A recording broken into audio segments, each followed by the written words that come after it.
Romans 8:28. We know that God is always at work for the good of everyone who loves Him. Sabi ng ibang version, everything is a blessing. Everything that happens is a blessing to those who love God and are called according to His purpose. Ang ating pag-aaral, pinamagatan natin, God's weather. Lord, we thank You that You are God over our lives, that You are the God of all the weathers and all the seasons and all the times that happen under heaven. Father, right now we ask You to continue to cleanse us, forgive us, restore us, O Lord, physically, emotionally, mentally, and spiritually. And now we ask You to teach us, lead us unto greater truth, unto greater knowledge of You. In the name of Your Son, Jesus, our Savior, we pray with thanksgiving. Psalm 24:1. The earth and everything on it belong to the Lord. The world and its people belong to Him. Satan is not a creator and Satan does not own anything. Sobra nating binibigyan siya ng importansya when we ascribe nearly everything to Satan. Satan does not own anything and did not create anything. The world and everything on it, every natural cycle, every season, climate, and weather is the Lord's design and the Lord's will. At kung ang lahat ng nasa mundo ay likha ng Diyos, maganda dapat ang tingin natin sa lahat ng bagay na nasa mundo at lahat ng nagaganap. Kasi hindi naman lumilikha ang Diyos ng mali o ng pangit. Kahit ang mga tao, Diyos ang lumikha sa lahat ng tao, hindi natin dapat ituring ang iba na inferior dun sa ibang creation din, dahil Diyos ang lumikha ng lahat ng personalities, lahat ng uri ng tao. Pagka hindi tayo nagagandahan o namamalian tayo, ang dapat nating suriin ay ang ating pamantayan, ang ating standards, ang ating pananaw. Because God does not make mistakes and everything that God does is wonderful. Ecclesiastes 1:4-7, people come and people go, but still the world never changes. The sun comes up, the sun goes down, it hurries right back to where it started from. The wind blows south, the wind blows north, round and round it blows over and over again. All rivers empty into the sea, but it never spills over. One by one, the rivers return to their source. Napakaaga pa, malalim na ang pagkaunawa ng sumulat sa cycles of nature. That God designed that nature should recycle itself, especially the water cycle. Na anumang panahon, natutunaw man o nabubuo ang mga yelo sa mga bundok, tag-init man o tag-araw, taglamig o tag-init, ang lahat ng yan ay nilikha ng Diyos, at ang lahat ng ritmo ng buhay na yan ay parang musika, parang rhythm ng musika na nagsasagutan, nagsasalitan para bumuo ng isang melody. Na hindi mo pwedeng sabihin even the part of silence ng musical composition ay mali. Because silence makes us appreciate sound or music. Na ang lahat ay Diyos ang may likha. So walang bad weather. Dapat inaalis ng mga mananampalataya sa bokabularyo niyang ay bad weather. Walang masama at walang masungit na panahon. Meron lang masungit na tao. Pero ang panahon hindi siya masungit. Pag kumikidlat, nare-recharge ng mga electrons ang atmosphere. Pagka umuulan, nababasa ang mga dapat mabasa. Nagkakaroon ng cycle ang buhay. Mayroon lang na bad placement and positioning lalo sa tao or bad timing. May bagyo, mamamangka ka sa dagat, tapos sasabihin mo masama ang panahon nung nalunod ka. Bakit ka nandun? Dapat nasa mas tama ka lang lugar. Pagka napakalakas sa mga ulan, gumuguho yung mga gilid ng mga bundok, paano hindi guguho kung dineforest ang tao? Naging bad tuloy yung parang yung malakas na ulan, samantalang kailangan ng planeta yung water cycle. Pagka bumaha, natural lang na bumabaha. Ancient Egypt was created by the floods of the Nile, by the annual floods. Kaya lang, titira ka sa gilid ng ilog, maaanod ka, sabi mo tuloy, bad weather. Dapat, hindi maging bad yun kung tayo ay nasa tamang pwesto at tama ang timing natin sa pinagagagawa natin sa buhay. Psalm 139:14, everything you do is marvelous. Of this, I have no doubt. Kahit ang mga volcanic eruptions, kailangan natin yan. Nare-refertilize yung ibabaw ng lupa na inaandod na ng tubig yung mga nutrients, kauulan, day in and day out, year in and year out. Nakakabuti yung mga volcanic eruptions. Na-fertilize uli ang mga malalapad na mga bukirin. Pero kaya lang, hindi ka dapat nasa dadaanan ng lahar. Wala ka dapat dun sa danger zone. So mali na naman yung lugar mo, yung bulkan na naman nasisisihin mo sa nangyari sa iyong buhay. Tulad ngayon, kung kayo ay madalas magbiyahe, aeroplano, mapapansin nyo na ang dami-daming turbulence ngayon pag lumilipad. Pagka lumilipad ka ng mahaba mga flight, mga 9-hour flights, kung isang 3 hours straight na turbulence. Kasi nga, merong global warming. May nangyayaring iba sa planeta, mag-adjust dapat tayong lahat. Kaya, sasabihin na naman, ay, masama ang nangyayari. Marami ng beses na nangyari yan. Yung mga dating mga bukid ay naging disyerto. Yung mga dating disyerto ay ginapangan ng mga halaman at naging mga halamanan. Paulit-ulit lang ang lahat. Ang mahalaga lang isipin, nasan ka nung nangyayari yon? Nasa tama ka bang lugar? Ecclesiastes 3:1-8. Everything on earth has its own time and its own season. There is a time for birth and death, for crying and laughing, weeping and dancing, for embracing and parting. There is a time for finding and losing, keeping and giving, for tearing and sowing, listening and speaking. There's also a time for love and hate, for war and peace. Lahat yan alam na ng Diyos at kasama siya sa tunay na buhay. Kahit pa nga yung pagbanggit ng kamatayan at kapanganakan, it's very matter of factly, people are born, people die. Hindi masama that people die. Alam ka naman, babuhay ka forever. Ano ka, Diyos? Kaya lang, pag kinulangan mo yung perspective, kinitira ng isip, at ang tiningnan lang yung relasyon mo sa namatay, yung oras na kung kailan siya namatay, na kailangan mo siya, langit, nagmumukha tuloy masama. Naiiba-iba yan eh. Kung bata ka pa, sobrang ayaw na ayaw mo at hindi pwedeng mamatay ang iyong magulang kasi kailangan mo pa siya. Then sa mga, lalo sa mga medyo gustong umalago at kumawala sa magulang, parang nare-relieve pa nga sila kung malaki na sila tapos namatay yung magulang. Parang lumaya pa sila. At kung ikaw ay may asawa na, sarili mga anak, ang lungkot mo, nilibing mo yung magulang mo, pero pag uwi mo naman, may dala kang asawa at anak, may iba kang bagong buhay na tuloy, hindi ganun kapait. Hindi katulad ng kung namatay yung magulang mo ng teenager ka pa lang, na wala ka pa sariling pamilya, sa kanya pa lang umiikot ang mundo mo. So may panahon din na kamatayan. Meron napakasakit ng kamatayan, lalo't bigla. Pero kung ang tagal lang may sakit, naubos sa lahat ng pera nyo, nangayayat na siya, naging butot balat, nahirapan na kayo lahat, malaking relief kung minsan na sumakabilang buhay na rin siya. So, depende sa sitwasyon mo, sa condition mo, sa nakalagay. Kaya parang nagbumukang pangit o hindi maganda ang isang bagay. Pero sinabi na sa Ecclesiastes, lahat may panahon. At makabubuti sa ating lahat na igalang na may panahon ang lahat ng bagay. At kung ito'y panahon ng tag-init, huwag kang maghanap ng lamig. At kung panahon ng lamig, huwag kang maghanap ng init. Kung panahon ng taniman, magtanim ka. Panahon ng ani, para umani ka. Pero pag wala ka sa timing, sino ang mga wala sa timing? Lahat ng kaklase nasa school, siya nasa mall, wala ka sa timing. Lahat ng mga kasambahay mo, papasok sa trabaho, ikaw nakatunganga, walang trabaho, sinasadya mong huwag magtrabaho, iba naman yung hindi talaga makahanap. Pero yung lahat nagtatrabaho, ikaw hindi, wrong timing kasi time to work eh. Tapos pag oras ng kainan ng lahat ng nagtrabaho, nakikikain ka, ay maririn ang timing mo kasi wala ka namang kinita. Ba't ka kumakain? Dapat na sa tamang lugar ka.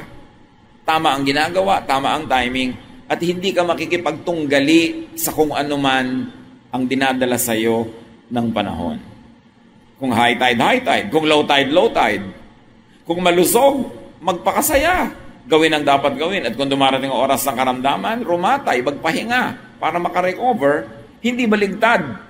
Yung iba ang lusog-lusog, tapos mukmok ng mukmok.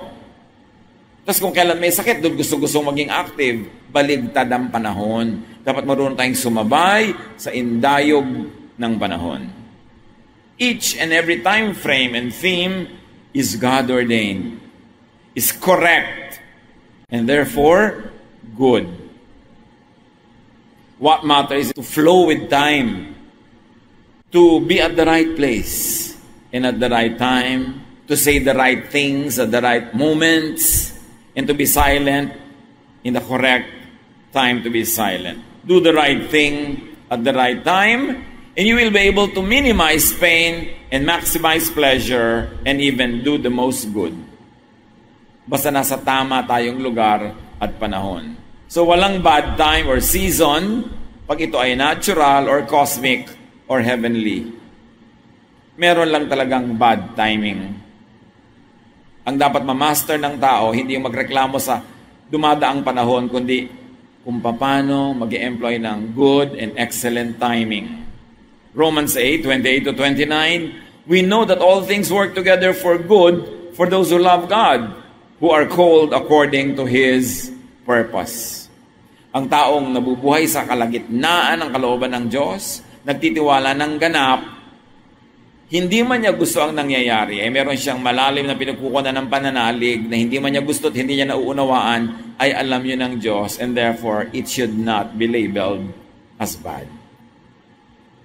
Kaya mga taong may malalim na pananalig, mas tahimik ang loob, mas payapa, mas tiwasay, kasi hindi sila nakikipaglabanan sa kung ano yung nandyan.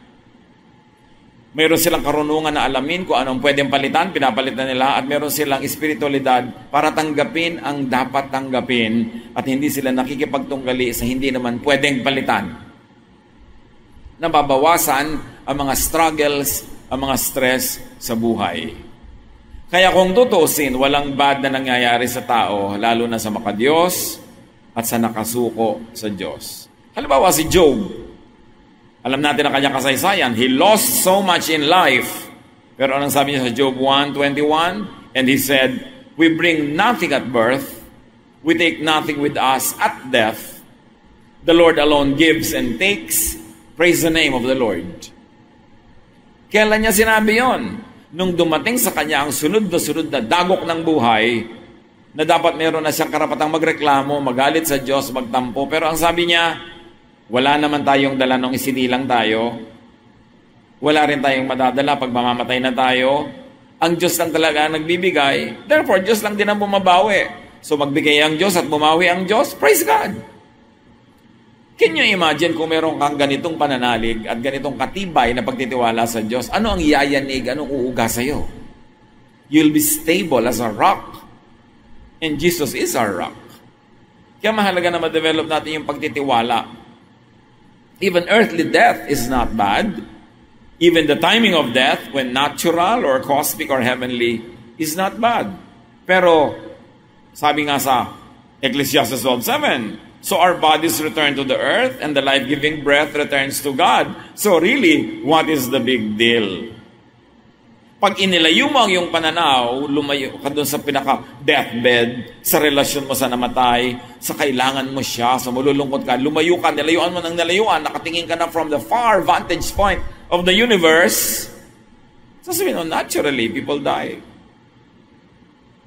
Ipinagkatiwala at ipinahiram sa kanilang espiritu ng Diyos, tumira sa kanilang lupang katawan, natural, kailangan mamatay ang lupang katawan na ito, at babalik naman sa Diyos sa kanyang espiritu.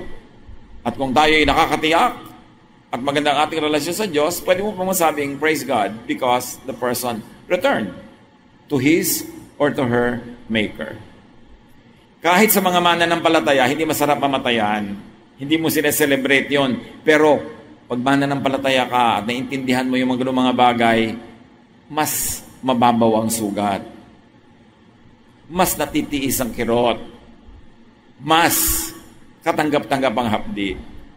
Kesa sa wala kang pananalig o hindi mo naiintindihan yung malalaking issues ng buhay na talagang ang ganyang mga bagay ay nangyayari. Kaya para mabawasan ang pait pag may namatay, habang buhay siya, mahalin mo na. Makipagmahalan ka at pag nabawi na yung buhay, ano pang magagawa mo doon? Ipagpasalamat mo na nagkaroon kayo ng panahon na nagmahalan at ipasadyo siya. Kasi tama ang ginawa mo, habang buhay siya, minahal mo. Hindi kung kailan patay na, tsaka mo mamahalin. Lungkot ka ng lungkot ngayon, dalaw ka ng dalaw sa puntod. Nung buhay ni hindi mo nadalaw. Wrong place, wrong time.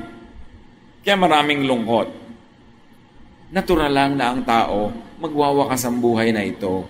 Let us not look surprised when people die. No matter what the cost. Psalm 90:10, we can expect 70 years of life or maybe 80 if we are healthy. But even our best years bring trouble and sorrow. Suddenly our time is up and we disappear. Sabi niyo, alam mo, pwede kang umasa siguro ng 70 years. Kung malusog ka, 80. Pero kahit pa nga lilipat at lilipat ka rin sa kabilang buhay. Yan dapat, hindi yung surprise. Dapat maganda lang, God's correct appointed time. Kasi sabi rin sa Ecclesiastes 7:17, don't die before your time by being too evil or acting like a fool. So may schedule para sa atin ng Diyos. But if you are too evil or you act like a fool, napapaaga. Ikaw na ang nagpa-advance. Kaya sabi, don't die before your time. Huwag kang sobrang maging masama. Hindi naman sinabi maging perfect ka, wala naman nun eh. Huwag ka lang sobra. Lumagay ka sa lugar and don't act like a fool. You know that there are consequences of what we do. Huwag mong padaliin ang iyong buhay na maputol dahil sa mga maling pinagagagawa. And to God's people, God's time, God's timing, God's place and placement are always good. Kaya sabi nga natin sa Romans 8:28, we know that God is always at work for the good of everyone who loves Him. So, lubos tayo mag-focus sa pagmamahal sa Diyos, mahalin ang Diyos, mahalin ang mga mahal ng Diyos. At dahil sa pagmamahal natin sa Diyos at sa pagmamahal niya sa atin, nalalagay sa tama ang ating lugar at panahon.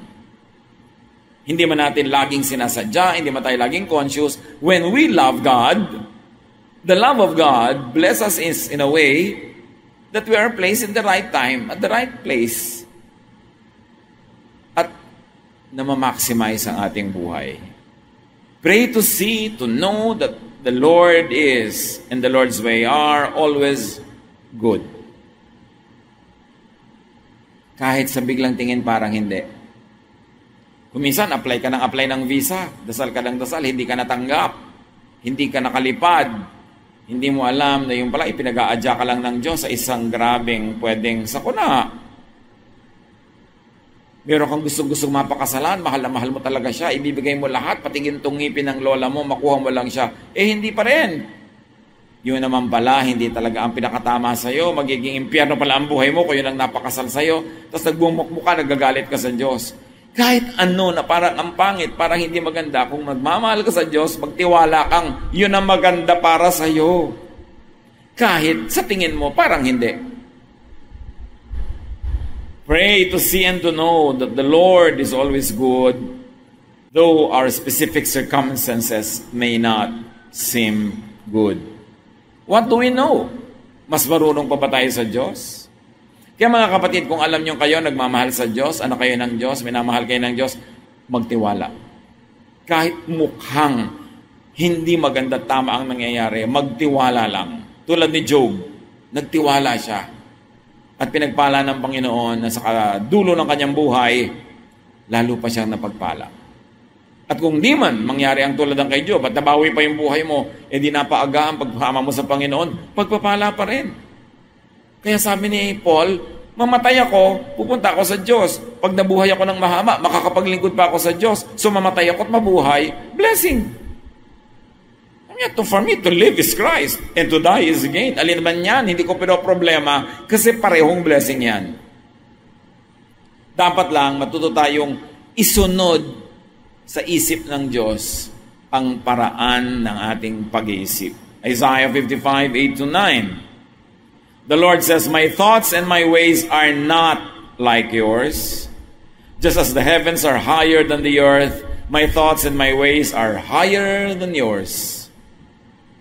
So hindi natin kayang gagapin, sagipin, abutin, ikulong sa ating mga palad ang isip ng Diyos. Marami tayo hindi kayang maunawa. How can a finite mind totally comprehend an infinite God? May mga subset lang tayo naiintindihan, na naiintindihan din ng Diyos, pero ang daming hindi. At doon, kailangan ng pananalig, ang pananampalataya.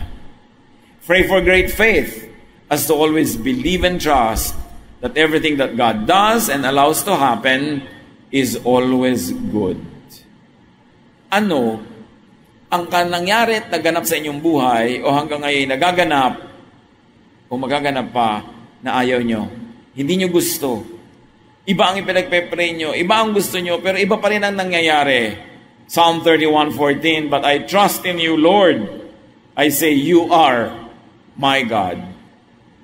Ipagtiwala natin. It's not the weather, but your God. It's not the weather, but your faith. It's not the weather, but your technique in facing and handling the weather. Ang anak ng Diyos, laging may ipagpapasalamat. Kahit yung gusto niya, hindi yun ang nangyari. Kasi yung gusto ng Diyos ang nangyari, therefore, yun ang maganda. At pag tayo nakadevelop ng ganung uri ng pananalig, you will be incurably optimistic. Lagi ka makakakita ng ganda sa lahat ng bahagi ng buhay at hindi ka magluluksa, magmumukmok, at hindi ka magtatampo sa Diyos. Alam ng Diyos ang kalagayan mo. Kilala ka niya. Sa palagay mo, nilikha ka niya para parusahan, para tanggihan sa mga hinihingi mo na maganda naman pala? No. The Lord knows you, the Lord loves you, and whatever the Lord allows in your life must be the best for you at the moment. Ang mahalaga, maintindihan natin yun, tanggapin natin yun na walang alinlangan at mabuhay tayo ng may pagtitiwala. Ama namin, suriin niyo po kami kung ano-anong mga gusto namin ang hindi nangyayari, anong ayaw namin ang siya namang nangyayari, anong mga blessing ang inip na kaming matanggap, sa mga bahagi ng buhay na kami sumuko na at hindi na kami nananalangin o nagsisikap pa. Lord, teach us to renew our faith in you every day.